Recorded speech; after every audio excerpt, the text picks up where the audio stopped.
Hi అండి, నేను మీ Shilpa Vinay. Welcome to Vinsi kitchen. ఈరోజైతే మనం సొరకాయతో కమ్మనైన రోటి పచ్చడి ఎలా తయారు చేసుకోవాలో చూద్దాము. ఒక్కసారి నేను చేసే ఈ సొరకాయ పచ్చడి మీరు ఒకసారి ట్రై చేసి చూడండి. కూరలన్నీ పక్కన పెట్టేసి పచ్చడితోనే అన్నం అంతా తినేస్తారు, అంత బాగుంటుంది పచ్చడి. మరి ఇంకెందుకు ఆలస్యం, ఈ కమ్మనైన సొరకాయ రోటి పచ్చడి ఎలా తయారు చేసుకోవాలో చూసేద్దాం రండి. ముందుగా స్టవ్ పైన ప్యాన్ పెట్టేసుకుని ఇందులో 2 టేబుల్ స్పూన్ల నువ్వులు వేసుకోవాలి. మీరు నువ్వులకు బదులుగా పల్లీలు కూడా వేసుకోవచ్చు. పల్లీలైనా కానీ ఒక 2 టేబుల్ స్పూన్లు వేసుకోవచ్చు. ఈ నువ్వులు చిటపడలాడేంత వరకు వేయించేసుకొని ఒక ప్లేట్లోకి తీసుకుని పక్కన పెట్టేసుకోండి. మళ్ళీ స్టవ్ పైన ప్యాన్ పెట్టేసుకుని 2 టేబుల్ స్పూన్ల నూనె వేసి నూనె కాగిన తర్వాత 1 టీ స్పూన్ ధనియాలు, 1 టీ స్పూన్ జీలకర్ర వేసుకొని వేయించుకోవాలి. మీరు నువ్వులకు బదులుగా పల్లీలు వేసుకోవాలనుకుంటే నూనెలో ముందు పల్లీలు వేసి వేయించేసుకొని పక్కన పెట్టేసుకొని తర్వాత ధనియాలు జీలకర్ర వేసుకొని వేయించేసుకోండి. ఇవి బాగా వేగిన తర్వాత ఇందులో 10 నుంచి 15 వరకు పచ్చిమిర్చి, మీ కారానికి తగ్గట్టుగా, ఈ పచ్చడికి కొంచెం కారంగా ఉంటేనే బాగుంటుంది.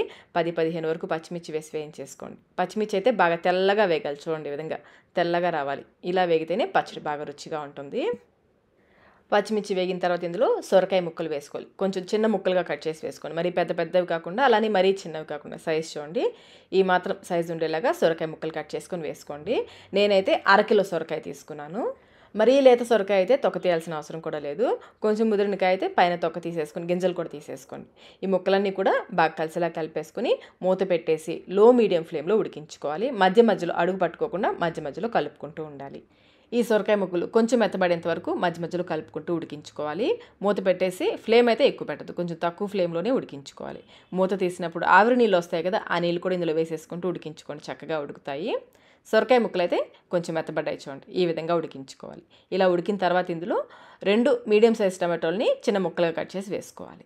టమాటో వేసాక ఒకసారి బాగా కలిపేసుకుని మూత పెట్టేసి ఈ టమాటో పూర్తిగా మెత్తబడేంత వరకు మధ్య మధ్యలో కలుపుకుంటూ ఉడికించుకోవాలి.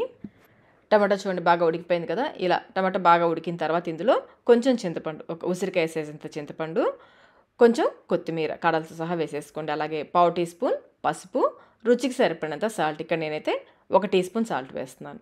సాల్ట్ వేసాక మళ్ళీ ఇదంతా ఒకసారి బాగా కలిసిలా కలిపేసుకుని మూత పెట్టేసి ఇంకొక 2 నిమిషాల పాటు లో ఫ్లేమ్లోనే ఉడికించుకోండి. ఇవన్నీ వేసిన తర్వాత ఇంకొక 2 నిమిషాలు ఉడికించుకుంటే చింతపండు కూడా మెత్తబడుతుంది.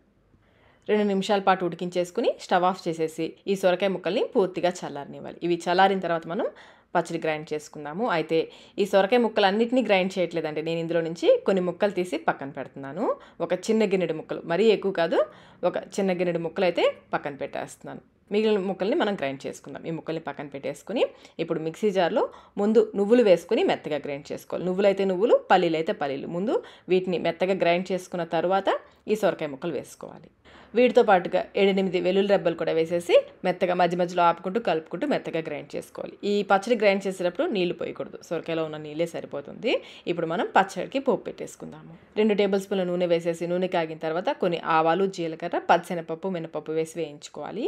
ఈ పోపు గింజలు వేగిన తర్వాత 2-3 ఎండుమిర్చి తుంపి వేసేసుకోండి. అలాగే 5-6 వెల్లుల్లి రెబ్బల్ని లైట్గా దంచి వేసేసుకొని వేయించుకోవాలి. ఇవి బాగా వేగిన తర్వాత ఇందులో కొంచెం ఇంగువ, 1/2 టీ స్పూన్లు సగం ఇంగువ, 2-3 రెమ్మల కరివేపాకు, ఇంకా కొంచెం సన్నగా తరిగిన కొత్తిమీర కూడా వేసేసుకుని ఈ కరివేపాకు క్రిస్పీగా అయ్యేంతవరకు వేయించేసుకోండి. ఇవి వేగిన తర్వాత స్టవ్ ఆఫ్ చేసేసుకుని మనం గ్రైండ్ చేసుకున్న పచ్చడి ఇందులో వేసేసుకోవాలి. అలాగే పక్కకి తీసి పెట్టుకున్న సొరకాయ ముక్కలు ఉన్నాయి కదా, అవి కూడా ఇప్పుడు వేసేసుకుని ఈ పోపులో పచ్చడి అంతా కూడా బాగా కలిసిలా కలుపుకోవాలి. పచ్చడిలో ఈ సొరకాయ ముక్కలు అయితే అన్నం తినేటప్పుడు మధ్య మధ్యలో తగులుతుంటే భలే రుచిగా ఉంటాయండి. బాగా కలిపేసుకున్న తర్వాత ఒకసారి టేస్ట్ చెక్ చేసుకోండి, సాల్ట్ ఏమైనా తగ్గితే ఇప్పుడు వేసి కలుపుకోవచ్చు. ఈ పచ్చడి అన్నంలోకి బాగుంటుంది, దోశల్లోకి బాగుంటుంది, చపాతీలో కూడా చాలా చాలా బాగుంటుంది. అంతేనండి, కమ్మనైన సొరకాయ రోటి పచ్చడి అయితే రెడీ అయిపోయింది. ఒక్కసారి ఈ పద్ధతిలో మీరు కూడా తప్పకుండా ట్రై చేయండి. ట్రై చేసి మీకు టేస్ట్ ఎలా అనిపించిందో మాకు కమెంట్ రూపంలో తెలియచేయండి. వీడియో నచ్చినట్టయితే లైక్ చేయండి, మీ ఫ్రెండ్స్కి, ఫ్యామిలీ మెంబర్స్కి షేర్ చేయండి.